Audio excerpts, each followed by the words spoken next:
All right. Thank you for joining us. This is Brave New History. I'm here with Firani talking about liberal Islam. And that's without the ahadith or the reports of Muhammad, just the Quran and your brain. And we were saying that he's not Quran only, right? Because what would you say that? Well, hi, Elliot. Sorry. We just for our viewers that are just starting, we had a previous interview that we just got done with because of technical issues, and now we're starting over. So yeah, thanks again for coming and for bearing with us. Hopefully this one goes a little better. Yeah, and it's my total pleasure to be, talking to you and your audience. But can I just pick you on one thing? Yeah. You said liberal Islam. Yeah. Right. So let me so we have clarity between the conversation that we hopefully will have. I am a firm believer, or I believe very strongly in defining things properly. Islam, it refers to what one gets out of the Quran, the way of life, the way you conduct your business from the Quran. And when I say Islam, I'm talking about that. I will use the term organized Islam, and I will define that to you now. Organized Islam, for me, is Muslims who have a particular belief that is not derived from the Quran. It is derived partially from the Quran, but primarily from non-Quranic sources. So when I say organized Islam, I'm talking about the 95% of the Muslims that exist today. But my interest has always been the Islam that one can derive from the Quran. And Islam is not, according to the Quran, a religion. The Quran defines Islam as a deen, the Arabic word deen, which means a way of life. And there's an ayah, there's a verse, an ayah in the Quran that says that the deen, the correct deen, is Islam. Now, if you translate the words correctly, as every Muslim will tell you, deen means a way of life. And every Muslim will tell you Islam means peace or peacefulness. So let's translate them with the majority view of those two terms. The deen is Islam. The way of life, deen, is Islam. Peace or peacefulness.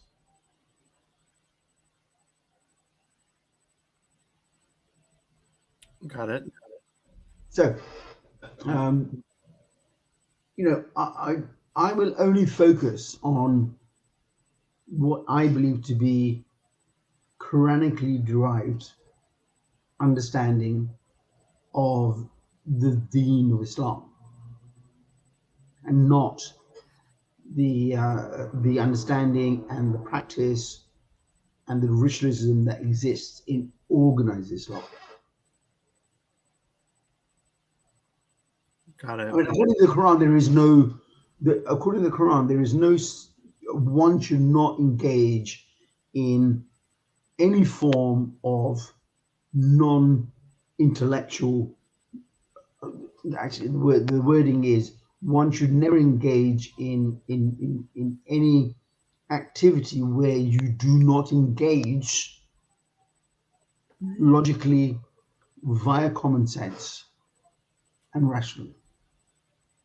i.e., ritualism where you're engaging in a practice where you're not thinking, is actually un-Islamic by definition. So organized Islam is not what I want to talk about. That is for the 95% of the ceremony clerics and Muslims that want to practice a ritualized religion. Islam is not. The Quran does not preach a religion. The word for religion in the Quran is madhab, which basically just means following a deity. I mean, the Shahada in the Quran is La ilaha illallah Muhammad, La ilaha illallah, which basically means there is no deity. A deity is a god or a master that controls your life and decides on your reward and your punishment. But the Quran says there is no deity that decides a reward or a punishment for you. There is only Allah the system. And several translators are bold enough to say that. But traditional translations that exist tend to formulate the translations such that they fit into a religion type scenario. In fact, I firmly believe the Quran is against all forms of religion. The Quran is actually against all forms of madhabs. It says so in the Quran. Because religion means adhering to a way of thinking without engaging your brain.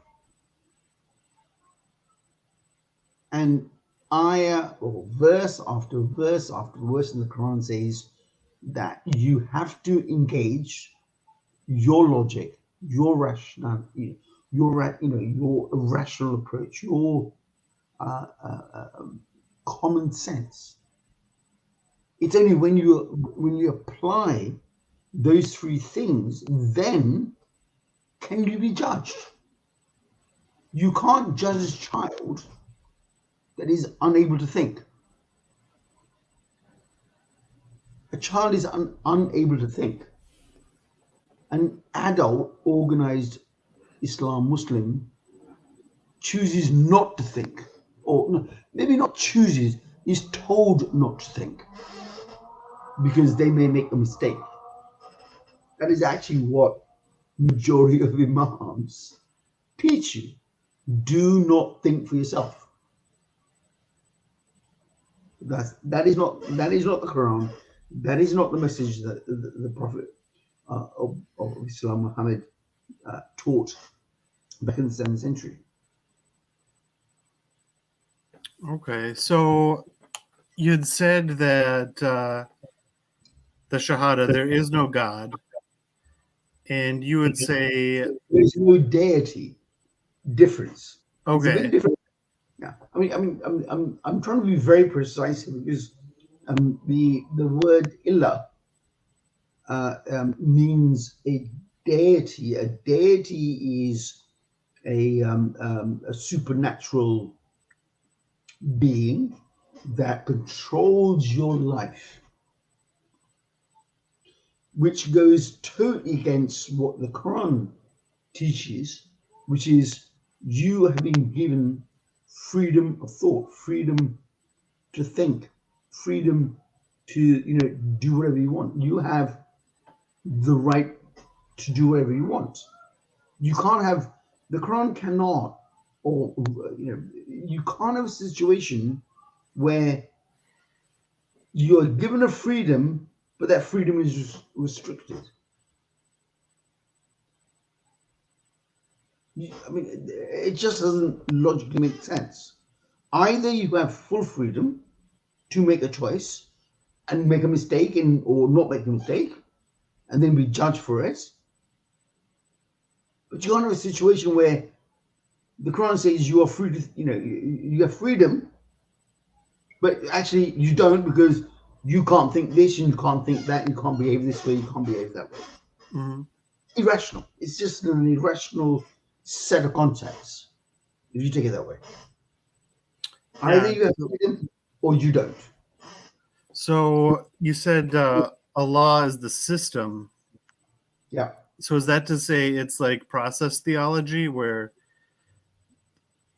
like the universe, its laws, that's God?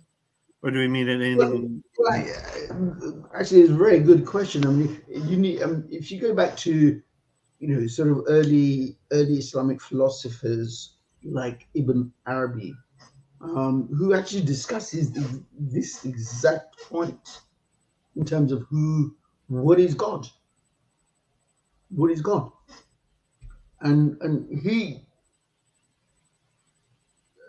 totally comes down to the concept that God, Allah is just an Arabic word for God. And God is just a word in English as well as in every other language, which refers to things that we as human beings can't always comprehend. Right? So Ibn Arabi says that Allah is within us and outside us. He is the complete. He's part of. We are as much part of Allah as Allah is part of us. I mean, it's beautiful the way he puts it.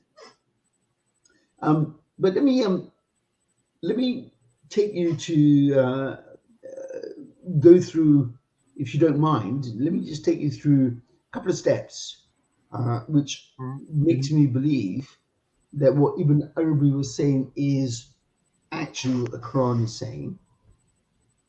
The Quran is very, the Quran is quite precise in terms of how it describes things, right?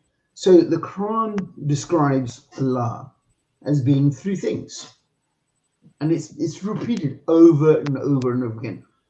Allah is omniscient, omnipresent, and omnipotent. What I refer to as the three O's. Mm-hmm. So Allah, and if you sit back and think about,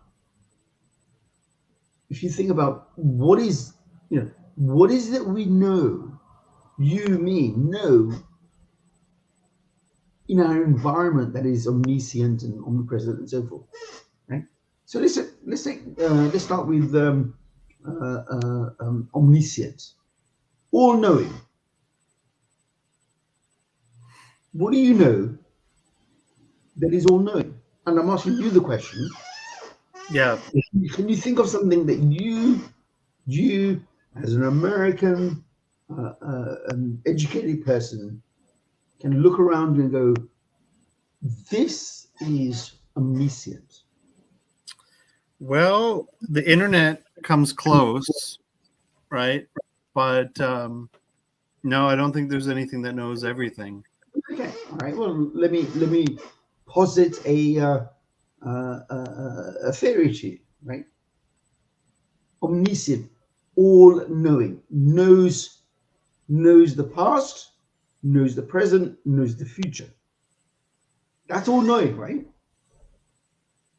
Well, maybe we're kind of being a little picky here, but I guess would know all possible things, or even more than, I don't know, Well, because omniscience kind of breaks down, because can you expand all knowing beyond the past, the present, and future? yeah, I guess possibilities. So if this were to have happened, this would have happened, and that doesn't exist really in any sense. right? No, I know where you're coming from, but all knowing is about facts, facts of the past, facts that are today, and facts that will be in the future, right? That's all knowing is about facts. And I would posit to you that time is all knowing. Time exists in the past, time exists today, and time exists in the future. So if you from a philosophical point of view, time is all knowing because it spans from day dot to day end. Time knows everything. What is do you know, in a similar fashion? Do you know something that you as an American, me as a Brit, with with intelligence that is omnipotent, all powerful? These are the terms used in the Quran to describe Allah or God. No, not really. I guess. Can I give you a hint? Sure. Energy. Can do all things. Well, I guess. Yeah, I guess. All powerful. Omnipotent, all powerful. Energy is the total power. Right? So we have omniscient, omnipotent, and omnipresent. Is everywhere. What do you know that is everywhere? Whether it's on Earth or at the end of the galaxy or the universe. Well, I mean, it's hard to say because we don't really know too much about. Oh, we know a lot. We know a lot about the universe. But let me just kind of move this forward. It's space. Space is at the atomic level. It is at the macro level. It's at the cosmological level.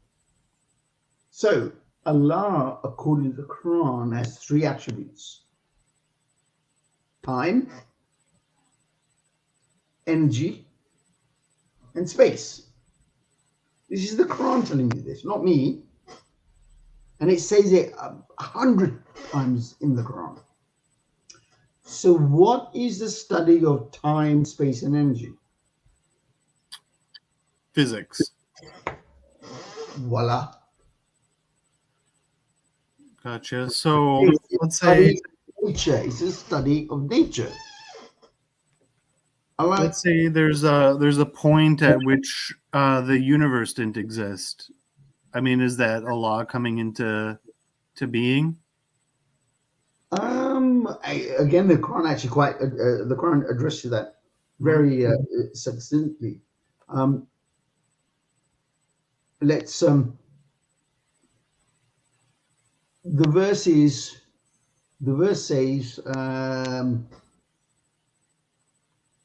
very much like in the Bible. I'm trying to remember the exact words, which is something like when I said that there will be light, there is light. Mm-hmm. He brought that into existence. Right. But that is no different to how we look at the way the universe exists today, or back when it started. It just happened. It doesn't mean that there wasn't a cause for it. There was a cause. Mm-hmm. The cause made it exist. There had to be something there before for the cause to make it exist. And that's what you and I will talk about. We talk about the Big Bang. There was nothing, or there was a singularity, and then we had everything. And the Quran does not go against that point of view. In fact, if you listen to a lot of academic scholars, they will agree with the fact that the Quran talks about the singularity, the oneness. The oneness becomes everything. Ibn Arabi says the same thing. There's one, and he's everything. And what I'm talking to you is not something that I'm coming up with today or contemporary philosophers. I'm talking about philosophers that came up with this concept or this philosophy or this understanding back in the 8th and 9th century. So Gotcha. so what organized Islam fails to recognize or tries to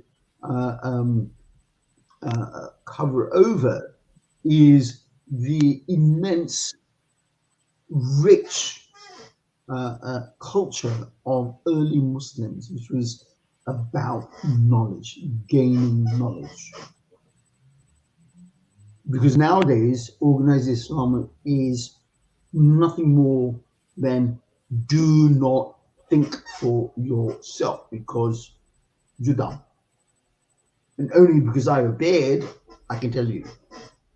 That was not the culture that was promoted by the Quran in the 7th century and was adopted for 700 years during the Islamic golden period.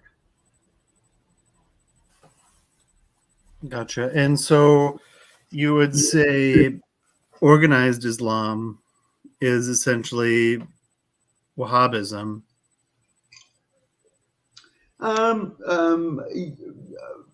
Wahhabism is a more recent adaptation of organized Islam, but it actually started with Ghazali, who rejected the philosophers in the sort of 7th and 8th and 9th century. Ghazali, in his wisdom, trying to take the debate back to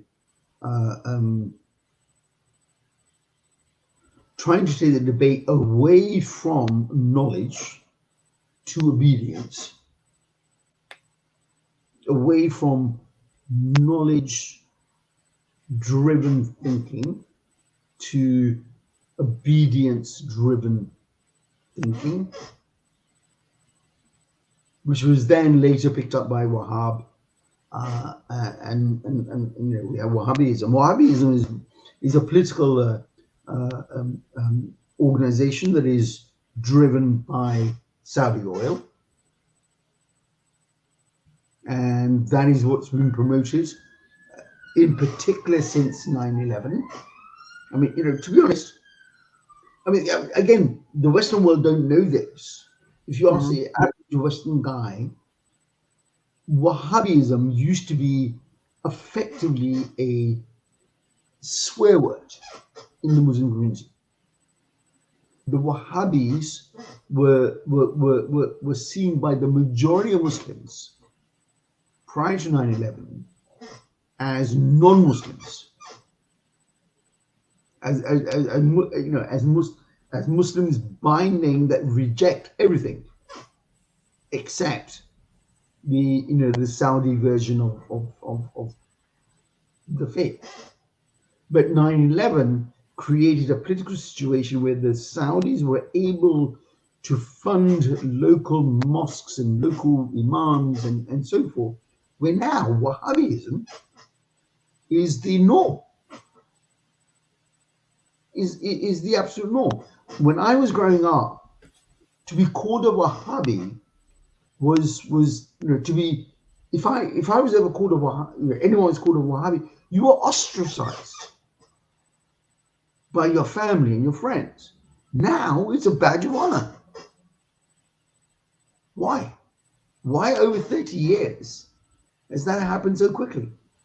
It's pure money, from Saudi, from the Wahhabi organizations in Saudi Arabia, pumping money into uneducated, low-income Muslim countries like Pakistan, India, Afghanistan, Malaysia, and so forth. And they basically, what organized Islam now is, and I'm going to use words that I absolutely mean.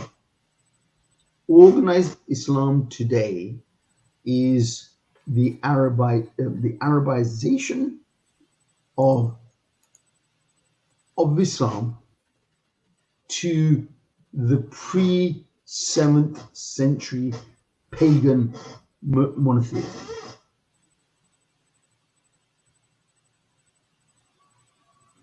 Organized Islam is no different to what the pagans of pre-7th century Mecca believed, did, performed, ritualized.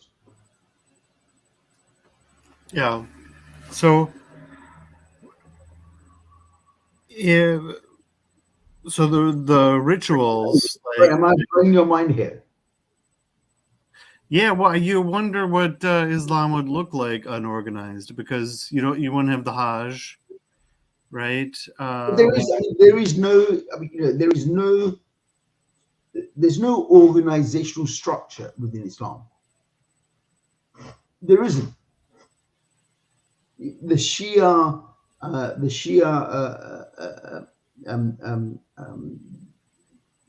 madhab have put a kind of a similar structure in place where you have ayatollahs and so forth.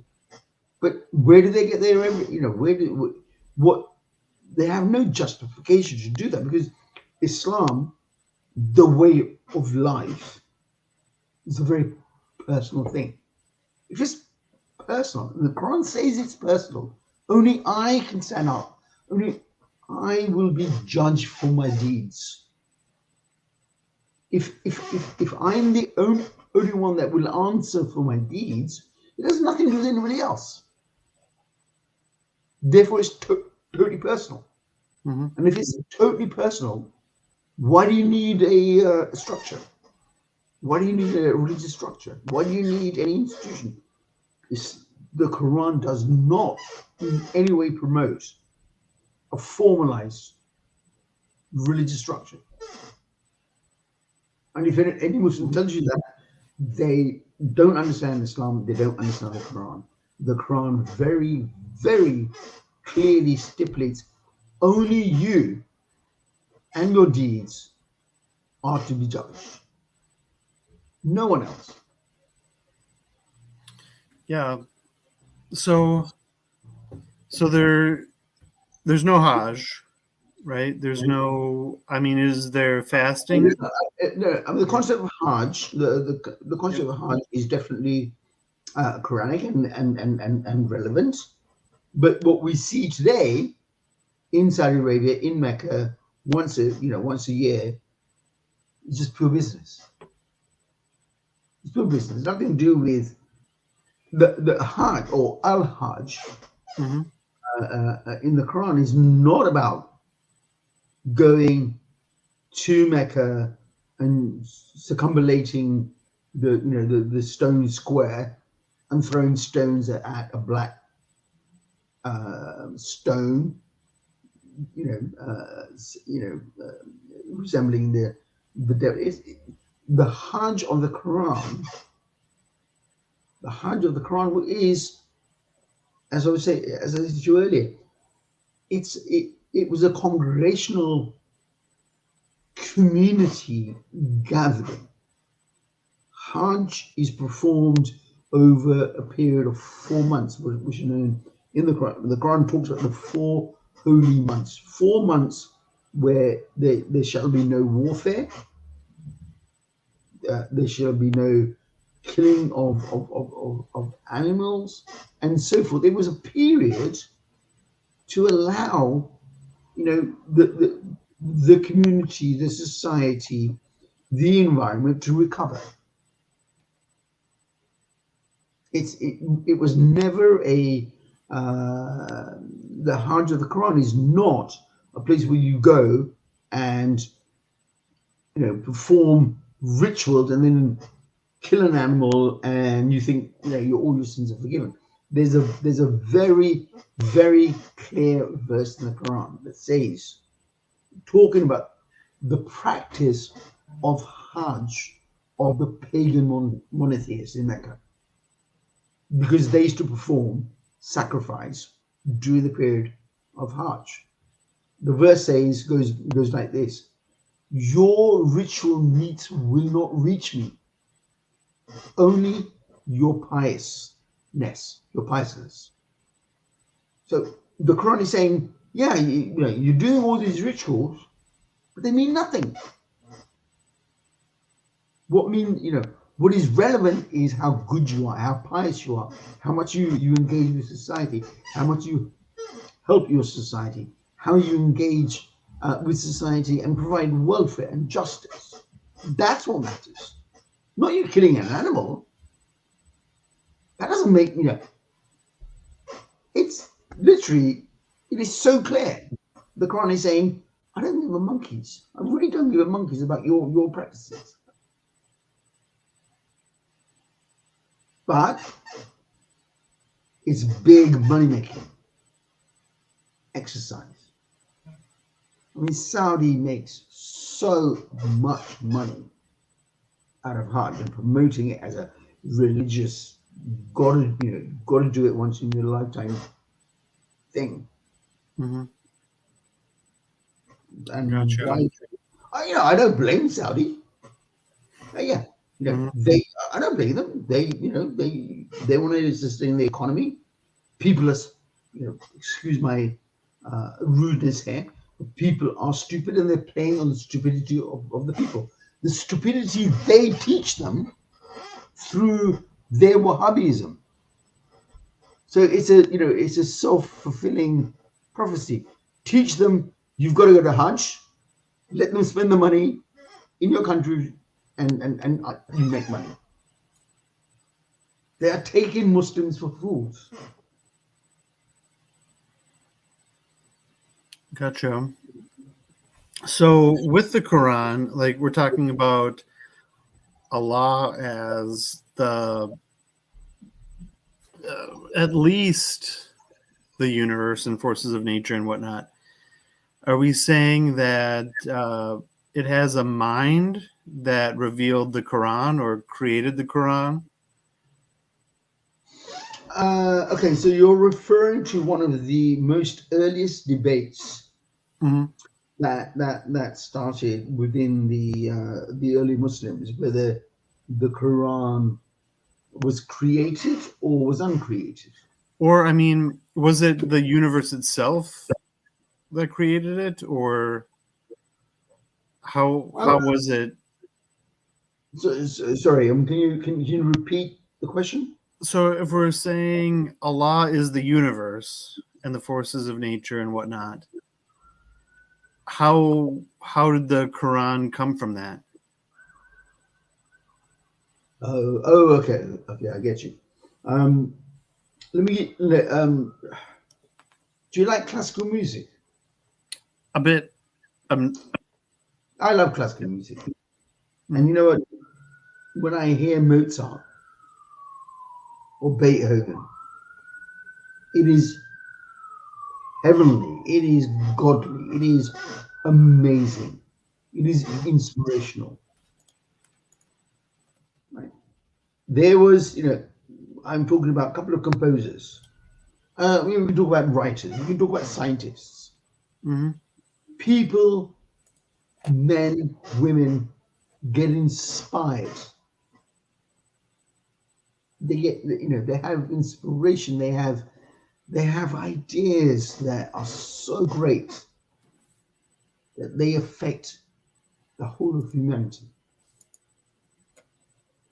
What Einstein did, as far as I'm concerned, Einstein is no less a messenger than Muhammad or Moses or Jesus or anybody else. Because, in fact, in reality, right? Muhammad, Prophet Muhammad, Jesus Christ, they all affected humanity on a social level. But that's one element of human existence. Mm-hmm. What about the inspiration that people like Newton, Einstein, Charles Darwin, I mean, scientists, medical professionals, Mm-hmm. the impact they've had on our lives? I can tell you one thing: it is way, way greater than the messengers on the social aspect. Let me give you a very simple example. No amount of social, religious inspiration increased the life span of human beings.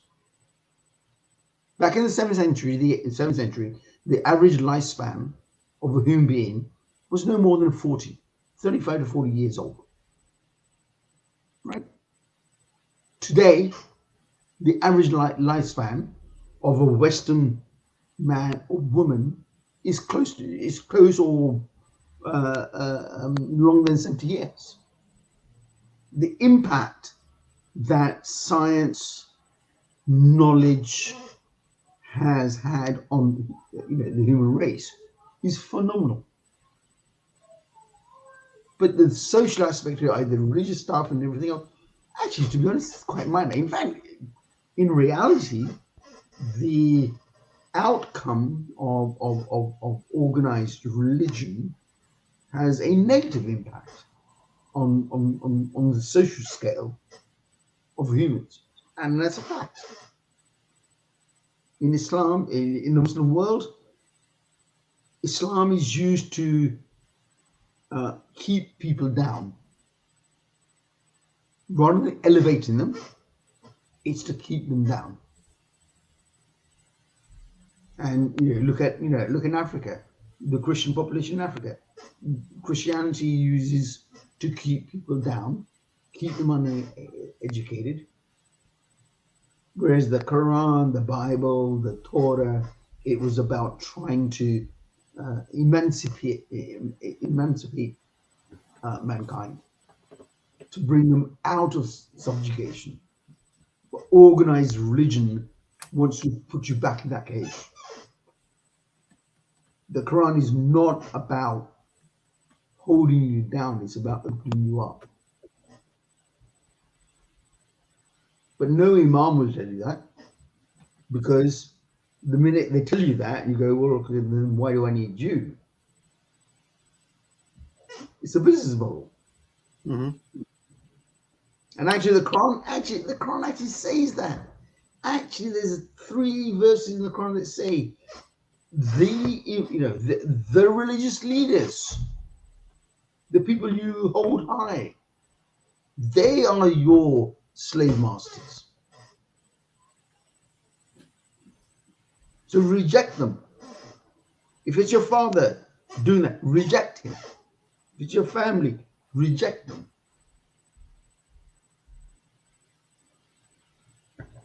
I think it's beautiful. Mm-hmm. Yeah, so it sounds a lot like, liberal Christianity, where they're kind of, inspiration is, in general, right? Rather than like the specific words of the text. Yeah. By the way, I mean, I don't like the term liberal, and I'll tell you why. Very, very. I don't like the word liberal, whether it's liberal Christianity or liberal Judaism or liberal Islam, Mm-hmm. because by using the term liberal, you're taking away the original, the original reason or the original aspect of that. It was about liberalism. It is. I mean, you probably have read some of the articles on the new. The message that was taught by Muhammad, by Jesus, by Moses, by all the prophets, It is about liberating. To say liberal version of Christianity or liberal version of Islam, it's just not fair. That statement is just not fair, because Christianity was about liberty. Islam is about liberty. Judaism was about liberty, giving people liberty. So to say liberal Christianity kind of doesn't make sense. The whole concept, the whole premise of Islam, Christianity, Judaism, Hinduism, and so forth, is about empowering the individual. Now, can you have a liberal version of empowerment of people? No. That's what it is. And to use the term liberal and then another name is to say, well, actually, the original is not liberal. Muhammad, if you look at what happened in the Hajj in the 7th century, for instance, trying to eradicate slavery, trying to give women rights, giving them divorce rights, giving them the rights to own property, giving minorities the right to X, Y, and Z. That was the religion. That was the message that was being preached. Mm-hmm. You can't think around and say, well, this fight, there is a liberal form of the message. The message is liberal. Sorry. Gotcha.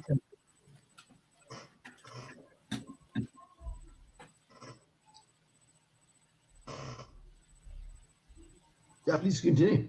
Or have you frozen again? Oh no, I'm good. I thought you were gonna say something after that, but yeah, no, that makes sense. Maybe it's liberating Islam, but even that kind of runs into the same issue where it would imply an alternative, right? I actually think of the baseline of Islam as being, the most liberal one can get. Mm-hmm. And if you deviate from that, you either become more liberal or you become less liberal. Islam itself is liberal. Christianity itself is liberal. Judaism itself is liberal. Deviation from that is more or less. Yeah. Now, do you get pushback from? Oh yeah, we get a lot of pushback because, we get pushback for two reasons. One is because the people that hear what I say or read what we put on our Facebook or promote, the academic scholars of Islam, we get pushback because they can't square the circle between what they have been taught and what we're saying. In fact, they can't even square this. They don't even do the exercise of looking at what the Quran is saying and what the people are telling them, because they just don't do that exercise. Mm-hmm. I mean, let me give you a very simple example. We all, I know about the Sunnah of the Prophet. Every Muslim knows about the Sunnah of the Prophet, which means, the ways and the sayings of the Prophet. Now, that terminology doesn't exist in the Quran, but it does exist outside the Quran. Mm-hmm.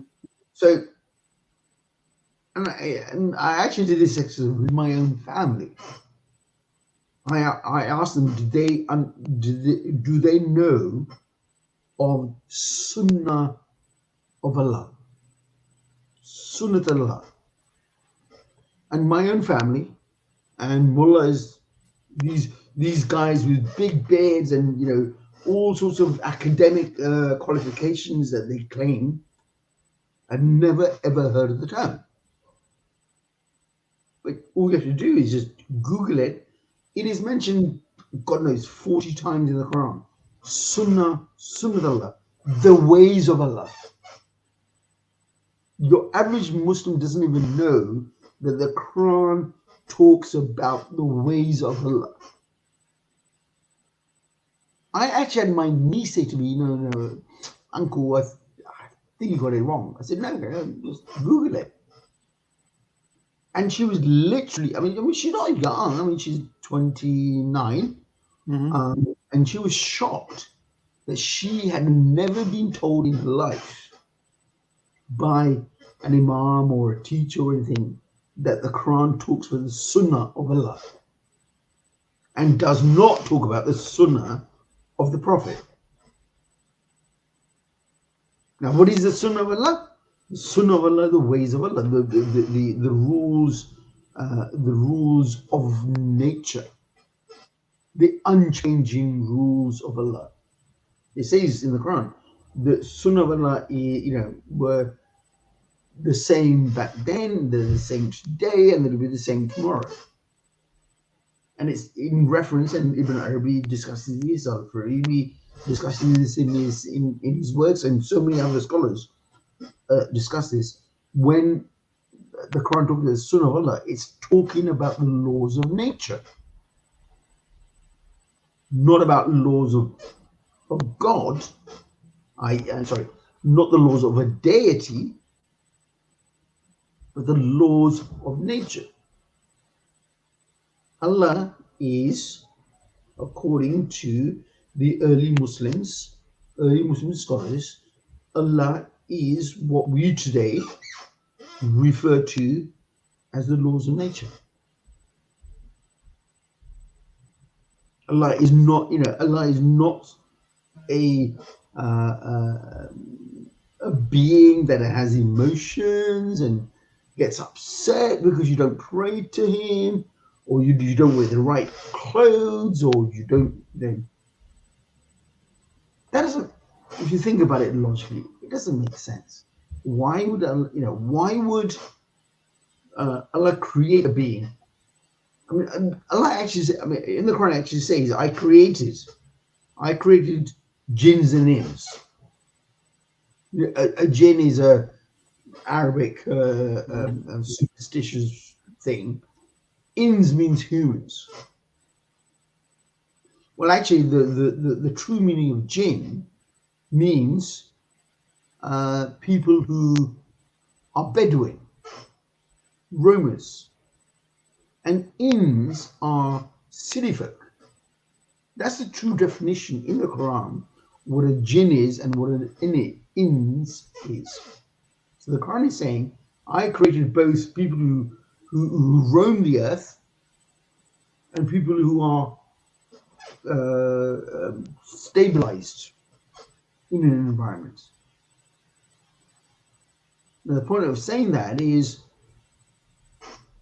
the semi-clerical thinking is jinns are some superstitious, some spirit that goes and attacks humans and possesses humans and so forth. Because that's, when you want to fit, when you want to fit some understanding to your culture, your cultural beliefs, you will use any mechanism to twist and turn and make things fit into that. The Quran does not talk about jinns as these supernatural things.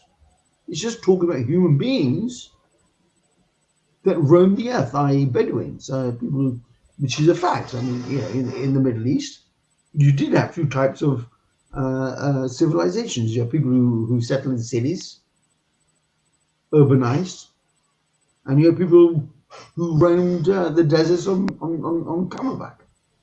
They had very different views. They had very different kind of understanding of life. But the Quran says, I created both. I created both to serve humanity. It doesn't say to serve and pray and headbang to him, Allah. It's just, he says to serve humanity. But the mullahs and the imams, they do not tell you any of this because it kind of breaks down their business model. Mm-hmm.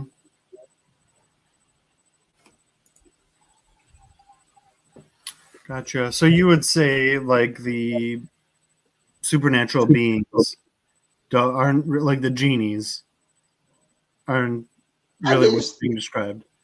Yeah, I mean, they're not. I mean, genies. I mean, a genie is a Middle Eastern concept, Mm-hmm. but obviously they don't exist. They're not real. They're just, cultural way of kind of thinking and trying to control children. It's like it's like Father Christmas. I'm a Muslim, but I brought my kids up believing in Father Christmas. So every Christmas we had a Christmas tree, and because it was fun. Now most Muslims, that's un-Islamic. Well, I don't think there's anything un-Islamic about having fun. Gotcha. So I mean, what you're saying is like when the Quran talks about jinn, they're not talking about genies, they're talking about nomadic people. Yeah, definitely. Gotcha. And then the other stuff from the ahadith is just kind of it's the same with angels. The word malika in the Quran, which we, the average Muslim would translate as angels. Well, actually, if you read the Quran, malika, the Arabic word malika, means an army. If you read the text, it is talking about malika are an army that fights your cause. It's not, it's not an angel or 4 angels or a group of angels. It is an army of individuals that fight for your cause. Malika are not the angel of death or the angel of this or the angel of that. The Quran very specifically talks about Malika as being the group. Think about the logic of it. An angel is a good thing. Somebody who's fighting on your behalf is something to be revered. Mm-hmm. Now, that concept of revering angels, Malika, to becoming angels with white wings and flying about, you can see how that kind of develops. It was taking the cultural superstitions of the Middle East, just like what's the term? The flying donkey. Mm-hmm. I mean, it's hilarious. I mean, there's so many videos of people posting with flying donkeys over Mecca. I mean, so they believe he's still around? Huh? El Barak. Yeah, Barak. They believe that he's still flying around over Mecca. Yeah, yeah. I mean, Mhm. just Google it, go to YouTube and type in, Barak over Mecca. And you'll hear people saying, "Oh, Allah Akbar, Allah Akbar, Allah Akbar, look at that." And you can see it is fake. It is literally fake. But you know what? When you have that kind of mindset, you believe in anything. And the al-Buraq is a metaphorical concept. It refers to the Quran does refer to al-Buraq. It refers to it in terms of the night of the lights, when Muhammad went to Jerusalem and then was ascended to the heavens. But it doesn't say that actually happened. It talks about it metaphorically as a dream. But what happens is we all Muslims they don't read the Quran, they read all the other stuff which kind of says, oh yeah, Muhammad went to heaven. And then hundreds and hundreds of hadiths are created to support this view that Muhammad went to heaven. The Quran never says that. The Quran never even acknowledges the fact that Muhammad even had conversations with Allah, let alone going up to heaven.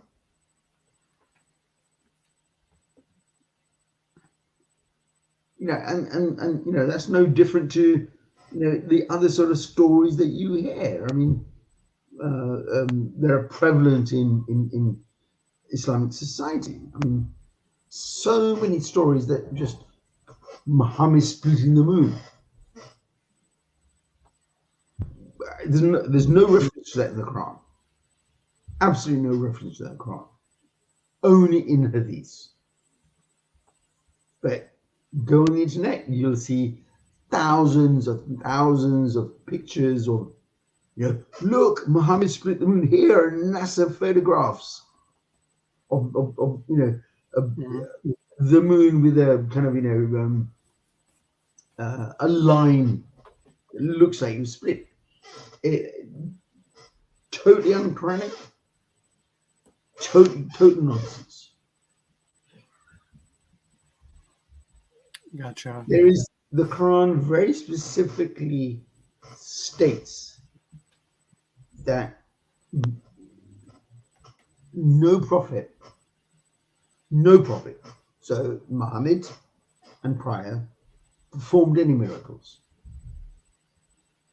Miracles do not exist in a system where you have Sunnatullah. If you have the laws of Allah that are unchanging, you can't have miracles. A miracle is something that breaks the laws. And the Quran says, no, there is no such thing. Mm-hmm. But people like to believe in kind of miracles, right? It makes it a little bit more exciting, right? Yeah, it makes it, Jesus turned water into wine. Okay. A couple of people had fun thinking about it one evening.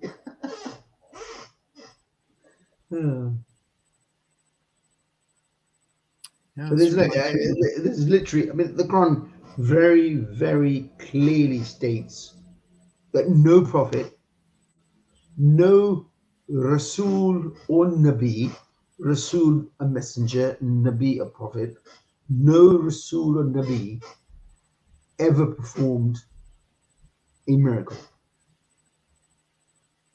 So no water turned into wine, or moon splitting or anything like that. That's just culture. Gotcha. All right. So here. I think we're kind of getting late where you're at. So yeah, anything we didn't touch on that you were looking to touch on, and maybe we'll start summing up. Well, I mean, you did. If you remember, you mentioned that you wanted to have a quick chat about whether Muhammad existed. Oh yeah, yeah. So Robert Spencer has a book. Did Muhammad exist? And he says we don't really know. Yeah. I mean, I haven't read the book. Mhm. I've read a synopsis of the book and research around the book.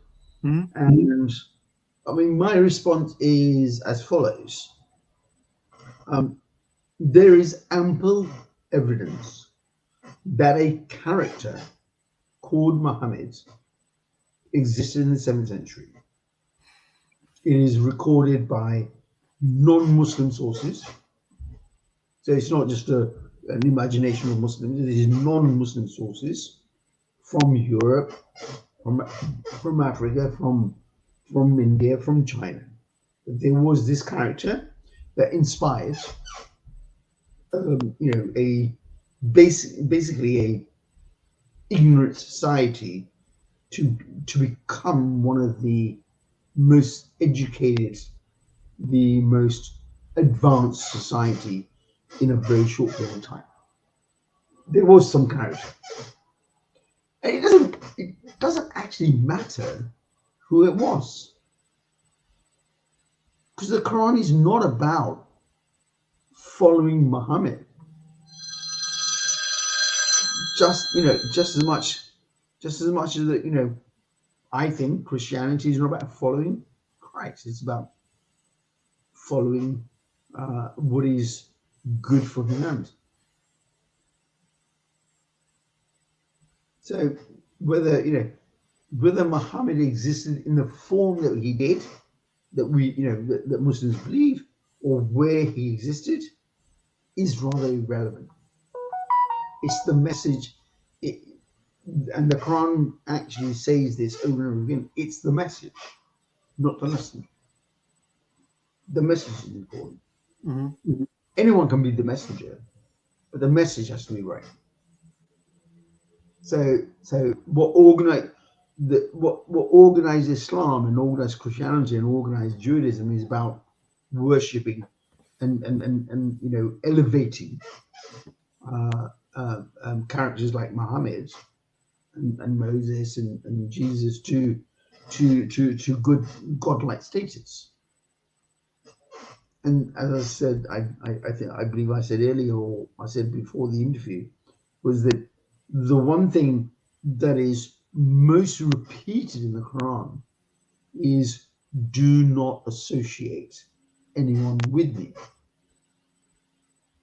But you go to any single mosque around the world, you will have Ya Allah, Ya Muhammad right next to each other.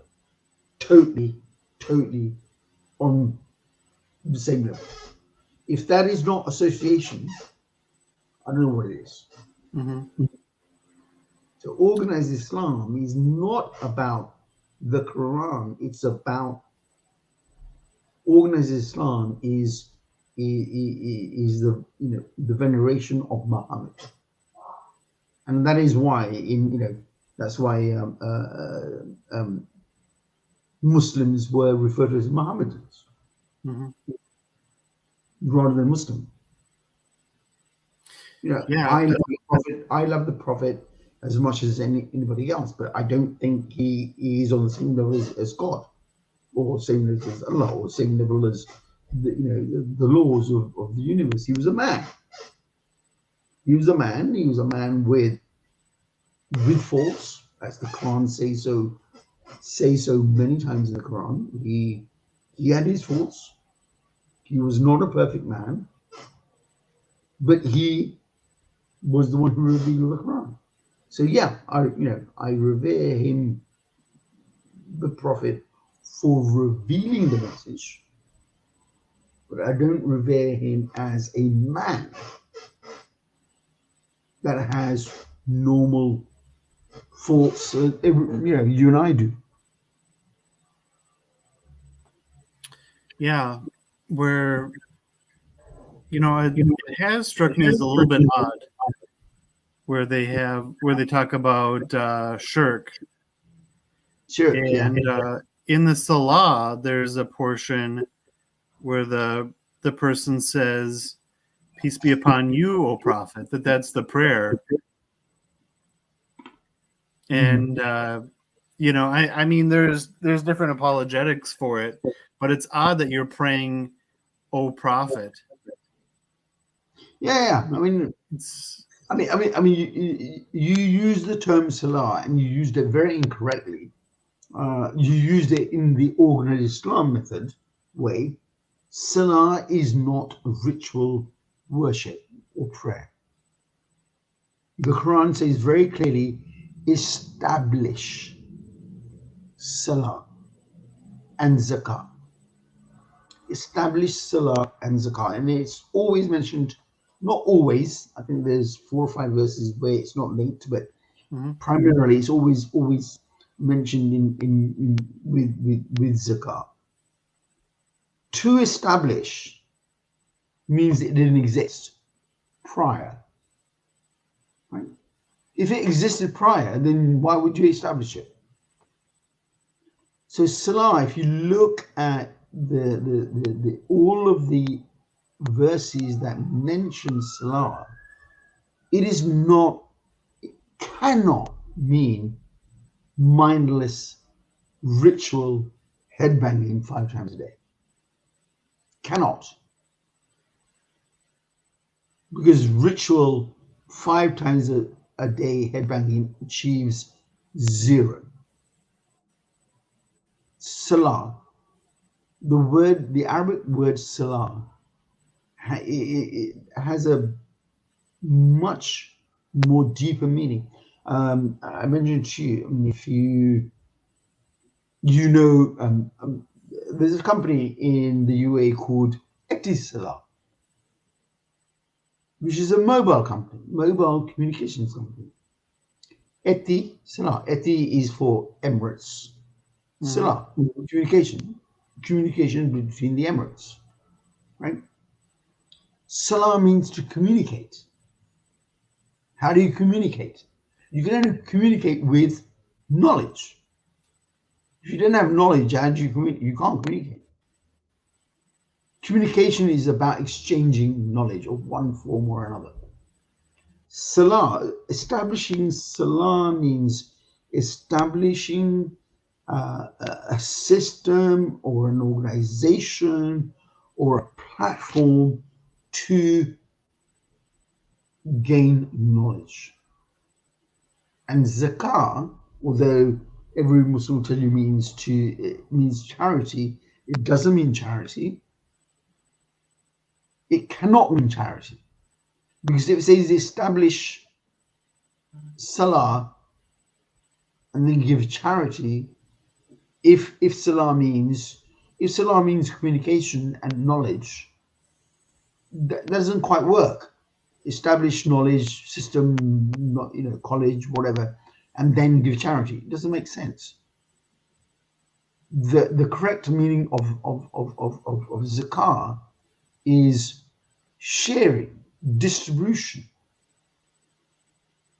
Now you put those two together now, establish an educational and knowledge-based acquisition system, and then share that knowledge base.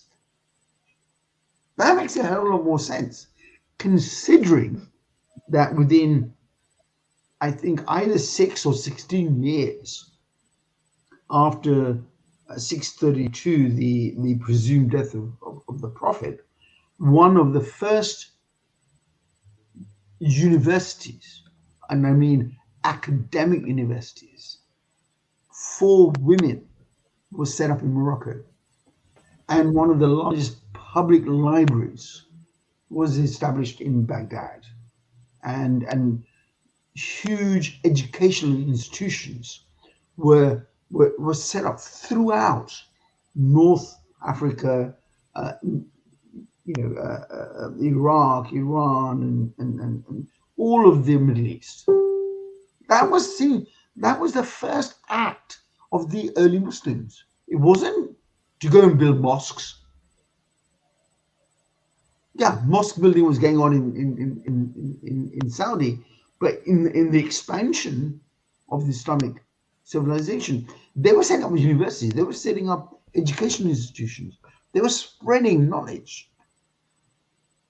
There's a verse in the Quran that says the highest form of worship, or the highest form, worship is such a bad word actually. It is so badly translated. The word in the Quran is not worship, it is service. How do you serve? The best way of serving humanity is to establish Salah institutions and to distribute knowledge. And that is what happened in the first 700 years of Islam until the advent of Ghazali, when universities, libraries were burnt. Literally all of the knowledge that was acquired through programs, the most intense program of collating knowledge ever in human history, which was known as the translational program, which the mayor of Baghdad installed to translate every book throughout the world into Arabic. And he announced that if someone owned a book that he was not in possession of or owned, he would buy that book and pay them in gold to the weight of the book. So if the book was a textbook weighing 2 pounds or a kilo, he'd give them a kilo of gold. That was how much the early Muslims valued knowledge. They translated everything. They translated poetry, science, non-science, everything they could find into Arabic and collated it into one place. That's amazing. Mm-hmm.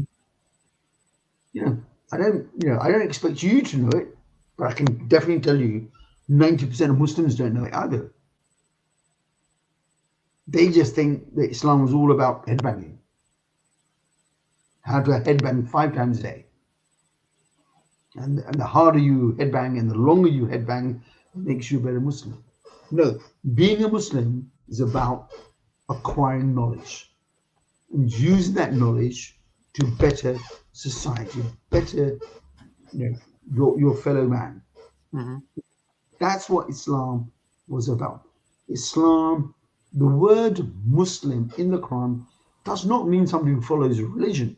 The word Muslim in the Quran means someone who provides security to his fellow man. But hey, organized Islam doesn't give a damn about that. For them, a Muslim is somebody who has a beard, wears a turban, prays 5 times a day, and has 4 wives. Now, here's the funny thing, which I always try to kind of nudge in. Mm-hmm. All Muslims say we must follow the Sunnah, the ways of the Prophet, and what the Prophet did. And I'll go, yeah, great. So, your Prophet Muhammad, married a 40-year-old woman, a woman much older than him, and was monogamous. So why don't you follow that Sunnah? Stop looking for the slim chick.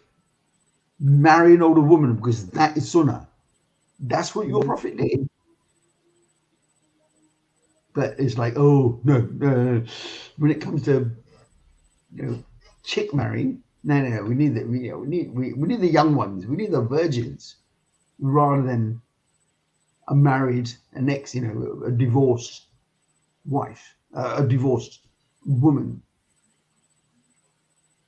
Doesn't it sound to you a little bit kind of, weird that they want to emulate the Prophet, but they won't emulate the one thing that he did, which was so liberating to women, that he married a woman older than him, a divorcee. But what do our bearded Muslims want? They want to marry virgins. The younger, the better. So they pick and choose their sunnah. They pick and choose their sunnah. Well, is that? Khadija isn't in the Quran, yeah. No, Khadija was the 42-year-old wife of the Prophet. Well, don't you take hadith with a grain of salt?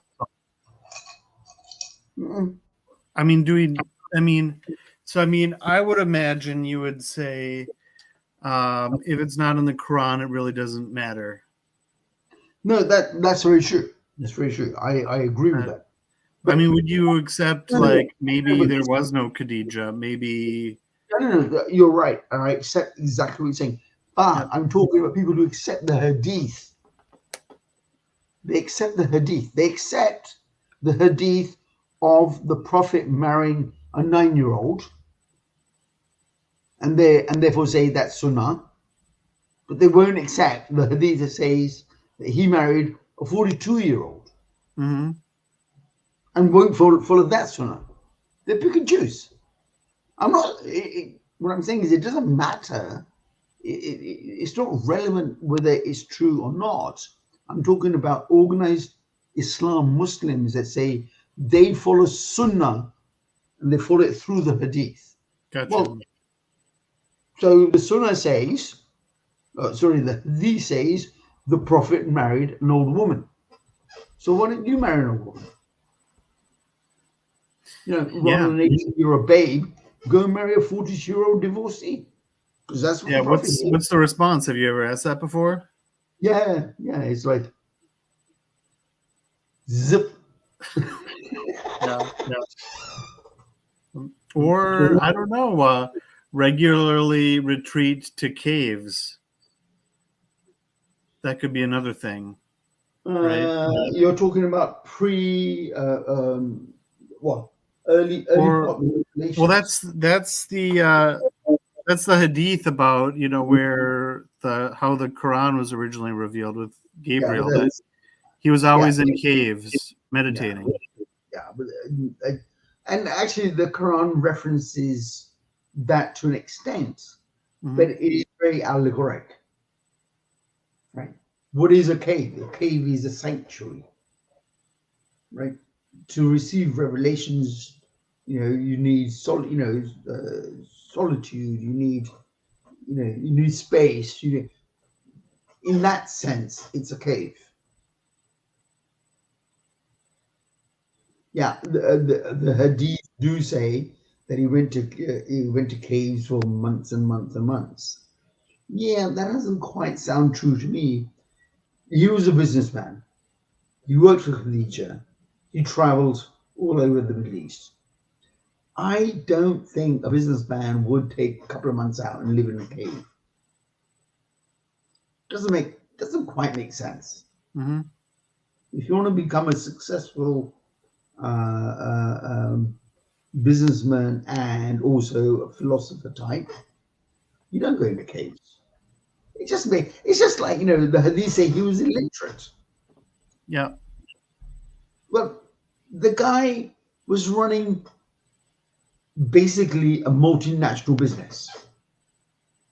In those days, it was multinational in that it was trading in many, many countries with different currencies and different contract types, and the guy must have been must have had knowledge about business, about accounting, about money, about contracts. You can't be illiterate and do the trade that he was doing. But it sounds so good. We have a prophet who was illiterate, yet he came up with the Quran. It just sounds kind of cool. But he was Yeah. not literate. The word that is used in the Quran is the word is the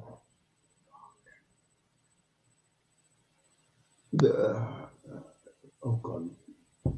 The word in the Quran is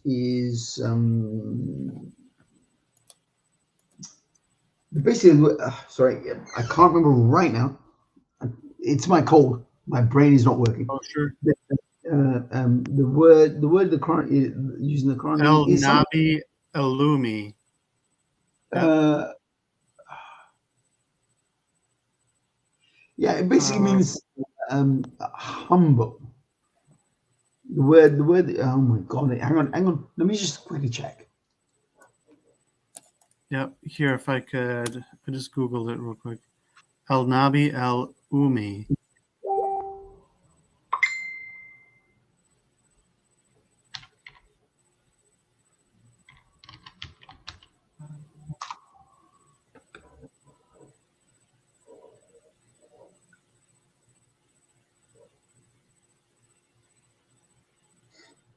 The word. I'm sorry, just looking through. Oh my god! Honestly, I'm having brain seizure here. I think. Oh, sure.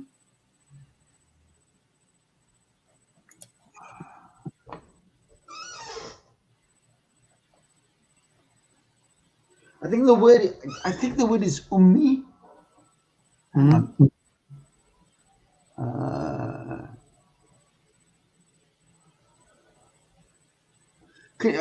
Could you give me 5 minutes? Yeah. I mean, we could return. If you want to call it a day, we could do that as well. Well, just give me 5 minutes and I'll let me have a look. Yep. Sounds good.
Hi, I'm sorry. Still there? Yeah, Yeah, I'm here. Yeah. Yeah, the word is ummi, which basically means Gentile. It has nothing to do with educational level or anything like that. The Arabic word ummi means Gentile, like a gentleman. Oh, gentle. Gentleman. Okay. Man. Ummi is a gentleman. He's not blue-blooded, and he's not illiterate. He's just a gentleman. That's the terminology used in the Quran. Okay. So it's everyday person is what they're getting at? Pretty much everyday person, yeah. Mm-hmm. Because Muhammad never, the Quran never puts Muhammad on any pedestal. The Quran says he's an ummi. The Quran says he's an ummi, not to elevate him. But what the organized Islam Muslims do is use the word ummi to say he's illiterate. And therefore, he's an illiterate prophet that was able to reveal this beautiful literature. It's a miracle. It's a miracle. Mm-hmm. It's an illiterate man that came up with this beautifully constructed Quran. So it must be a miracle. It's just a way of them trying to elevate and put Muhammad on a pedestal. Mm-hmm. But the Quran, is not shy to say he's ummi, meaning he's not from blue blood. He's just a normal Gentile person. Mm-hmm. And if you read Edith Yüksel's analysis of that topic, is actually very good. He goes through it in great detail. Mm-hmm. Gotcha. Yeah, I've heard that as meaning Gentile. But yeah, it doesn't mean. Well, I've heard unlettered, which has to be. I mean, that's not unlettered. Unlettered is what organized Islam translates Gentile to mean. Unlettered, Mm-hmm. meaning of no education, of no formal education. But it doesn't. A gentleman in England or a gentleman in America, he may not be educated. He may be educated, but he's a normal, he's a normal person with average knowledge. Just because you can't read doesn't mean that you're not knowledgeable. Yeah. But that doesn't make sense if for Prophet Muhammad not to understand maths and accounting and map reading and so forth, which is the act of somebody who has knowledge. If you're navigating the trade route from, let's say, from Mecca to Morocco or towards Persia, those were the trade routes. If you couldn't read maps, you weren't going to go far in a desert. So it doesn't make sense that he didn't have knowledge. He wasn't lettered. Yeah. But it is it's romanticizing Muhammad by saying, oh, look, we have the Prophet of Islam who did not have any formal education, wrote a book, or was revealed a book which is full of poetry. And actually, if you read the Quran, it is very poetic. That's why, if you listen to the recitation of the Quran, it is it is literally like poetry. Everything fits together. It's beautiful in that sense. So how could a uneducated, illiterate man write that? Therefore, it must be divine. Whereas that goes back to the divinity of the Quran, goes back to one of the first debates we talked about. Is it created or uncreated?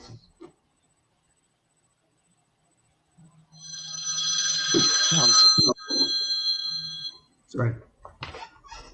So, anything else that you want to touch on? Yeah, that's more than what I'd set out to cover. So that's good. Very, yeah. I've never really heard that position on Islam before.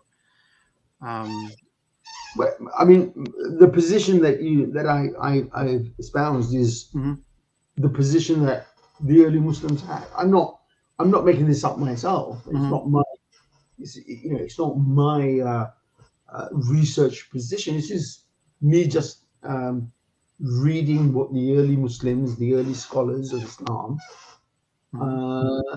held as their views about the Quran, about Muhammad. But I'm not inventing anything.